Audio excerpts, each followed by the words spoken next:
मुझे याद है, जो पुरानी बिल्डिंग होती थी आर्ट्स काउंसिल की, अलहमरा की, वो एक ऐसा पुराना सा घर छोटा सा लगता था। क्योंकि पता नहीं, पुराना कोई इदारा होगा, मुझे नहीं मालूम। लेकिन वहाँ पे असल में बाबा ने क्लासेस शुरू की फिर बाद में। और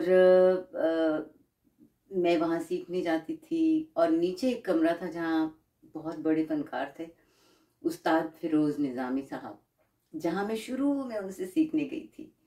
और गाना, तो वो गाना सिखाते थे, उनकी क्लास होती थी। और फिर एक तरफ पेंटिंग की क्लास होती थी। और ये छोटा सा एक कमरा था, एक जहाँ पे बाबा महाराज की क्लास होती थी।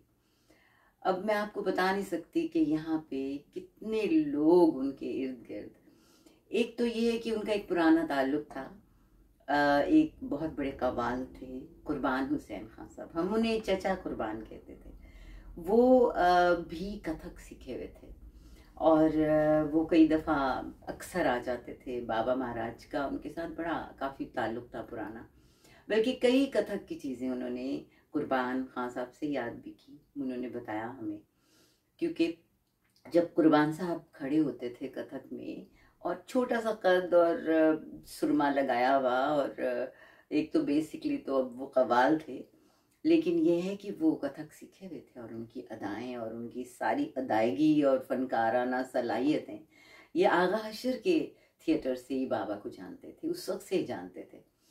तो वो जब खड़े होते थे तो आंख से, और ये और वो सारी जो ये होती है ना, एक नाज़ो अदा जो कि फन में है।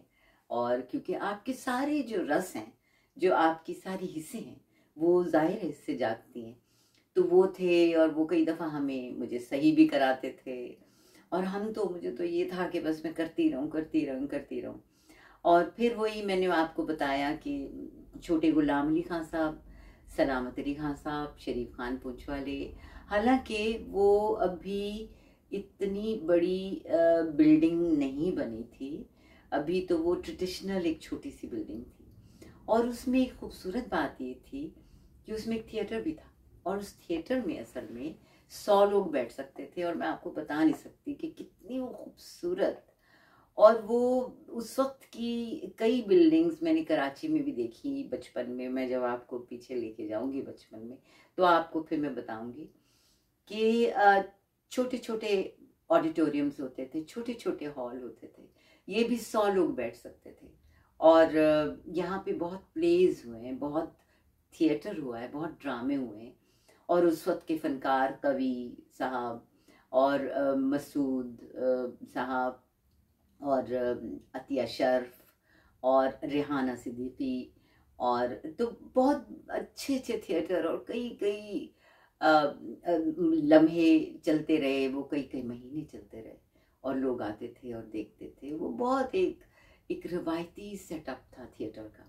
क्योंकि हमारे सारे आर्ट्स असल में छोटे छोटे थिएटर्स के लिए बने थे।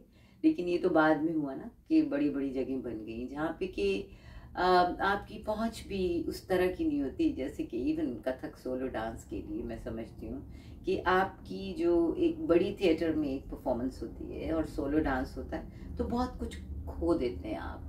और वो बारीकी वो नहीं नज़र आ सकती। तो वो तो बिल्कुल एक, यानी सामने बैठा हो महफिल की तरह इंसान, तो वो उनकी चीज़ें हैं ये सारी।